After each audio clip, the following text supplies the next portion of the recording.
Regresamos, estamos escuchando este disco de duetos de Alejandro Filio, Un secreto a voces. Un gran disco, si puede, hágase de buena música y buena poesía en español además. Pero entramos con otros temas. Está el doctor Gabriel Pérez Corona y empezamos Biosalud en este 2014. ¿Cómo estás, Gabriel? Así es, señor, muy buen día. Bueno, bienvenido, feliz año. Muchas gracias, igualmente, que nos llene de abundancia, bendiciones y todo lo que Gracias sigue. a ti por tu generosa colaboración siempre aquí con Revista de la UNA. Muchas gracias. La preferida, ¿cierto? Bueno, nos metemos en este tema que lo vamos a tomar no de menor importancia y no de forma ligera, pero lo vamos a hacer muy gentil. Hablar siempre de enfermedades, bueno, no es nada grato, pero las circunstancias nos obligan a hablar de este tema del cáncer renal. Ocurre, ¿no? Ocurre. Y ocurre más de lo que nosotros quisiéramos.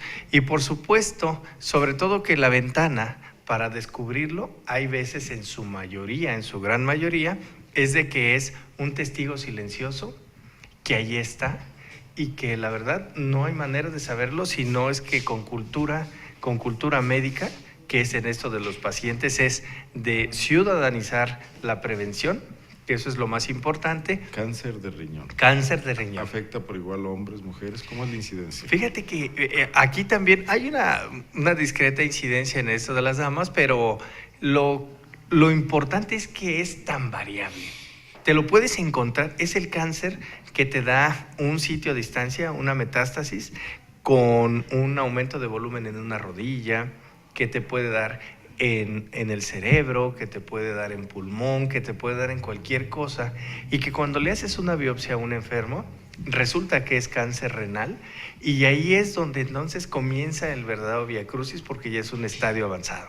Entonces, lo más interesante aquí es ciudadanizar la prevención, que este tema vital de la información y de la información del dominio público llegue a cada casa. Aquí te puedo decir que es más común entre las personas de 50 y 70 años. Pero es no en el rango de 50 a 70, no. sino se presenta en la década de los 50. Ahí es, sí, porque hay tumores que son silenciosos y que perduran en el tiempo, y que aquí es cuando los descubrimos. Mas, sin embargo, si nosotros hiciéramos tomografías, si hiciéramos ultrasonidos, los estaríamos descubriendo quizás 20, 15 años antes. Tan severo como eso, donde nosotros entonces perdemos la mirada y esta finalmente es un daño permanentemente oculto. Aquí en estas fotografías es muy evidente, mira, te traje del lado izquierdo, es un riñón que se va a trasplantar. Este es un riñón completamente sano, sus bordes son verdaderamente lisos. Aquí el color está un poco ocre por la falta de circulación, pero eso es un riñón perfecto para colocárselo a alguien que en su momento, bueno, resurgirá con su sistema renal. Por el lado contrario y de fondo azul, este es un riñón que tiene un verdadero tumor, por supuesto que deforma completamente la glándula, y el tejido es abundante en ese polo que es superior, ahí en su vértice del lado derecho. Entonces, la única solución es el trasplante. Fíjate que después... No es extirpable este cáncer. Este cáncer se retira. Para hacer un trasplante en un momento, por ejemplo, si el otro riñón falló, necesitamos esperar 3 años de consolidación. Recordando que si son episodios tempranos, para ellos son el cáncer renal, aún en esta actualidad, es quimioresistente y radioresistente. ¿Esto qué quiere decir? No hay manera de atacarlo. No hay manera. Hay, por ejemplo, inmunológicamente, que se llaman anticuerpos monoclonales, interleucinas, una serie de cosas, pero que su resultado en estos estadios es verdaderamente discreto, es decir, hasta el 15%. Te resulta que la quimioterapia es muchísimo más severa que la propia enfermedad. Entonces, este es todo un tema, porque el cáncer renal entonces se te vuelve un enemigo verdaderamente fuerte y que no tenemos muchas opciones terapéuticas aún hoy. Los medicamentos, hay un medicamento que cuesta 70, 80 mil pesos, se tiene que poner mensualmente, por ejemplo. Entonces, vaya. ¿Lo tiene el sistema de salud? Lo tiene, pero se sufre para tenerlo. Entonces, la mayoría de las veces, bueno, pues se te queda en el gasto de bolsillo, por sobre todo para los que no tienen asistencia social, y bueno, se te vuelve un viacrucis familiar, porque totalmente para nuestra sociedad. Entonces, ¿qué nos corresponde? Insisto en la prevención, en la asiduidad, no tomarnos como pacientes, no tomarnos como enfermos, sino como ciudadanos de calle e ir a revisarnos. Pedirle al médico, por favor, sobre todo si se tienen estigmas de que alguien haya tenido una enfermedad renal en casa, por ejemplo, el gran fumador, que esa es otra de las circunstancias, el gran tomador de analgésicos, el que se toma frecuentemente las aspirinas, la cafeaspirinas. No te recomiendan que una aspirina diaria. Bueno, pero es así. Es buena para la circulación. Mira, recuérdate que nosotros los médicos, los alópatas componemos una y descomponemos 100, ¿no? Eso es en el argot médico. Síntomas de una temprana aparición. Hay una tríada clásica, y que esta se le enseña a los estudiantes, que es aumento de volumen en uno de los costados, es decir, te sale algo incómodo, algo pesado, dicen los pacientes, tiene dolor, y por sobre todo sangran al orinar. Entonces, estas 3 cuestiones dentro del abdomen, revisión inmediata. Desde lo que se note lo más ligero. Así es, más si tienes los factores de riesgo, las condiciones genéticas que es la herencia, que te sientas un bulto por ahí, y por sobre todo que fumes. Entonces, aquí sí hay que... de peso, claro, y por sobre todo, el tema es alguien que sangra al orinar, es visita al médico. Obligadamente.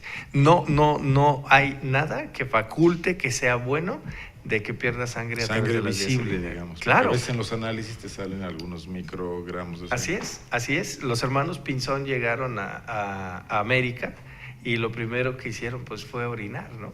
Entonces, antes de bajarse del barco, por supuesto, señor, y orinaron esta parte del mundo, y uno de ellos francamente se espantó porque le llegó la sangre, y eso está en los anales de la historia, que bueno, en el viaje de Cristóbal Colón. En el viaje de Cristóbal Colón, y sale tuberculosis. Con los hermanos Pinzón. No, te lo juro que no. Me sé varios, pero en este caso no.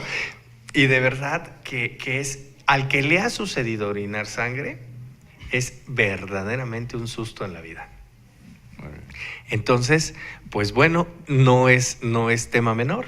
Los costos, por ejemplo, de este tipo de circunstancias, recordando de que no solamente es el ambiente quirúrgico, sino también es el ambiente hospitalario, las transfusiones sanguíneas, y por supuesto todo lo que viene de estandarizar cómo están los tumores, hacer gamagramas para ver si hay distancia en los huesos, por ejemplo, rayos X del tórax para ver si existe alguna tumoración. Y preguntarte, ¿cuál es la incidencia de esta enfermedad?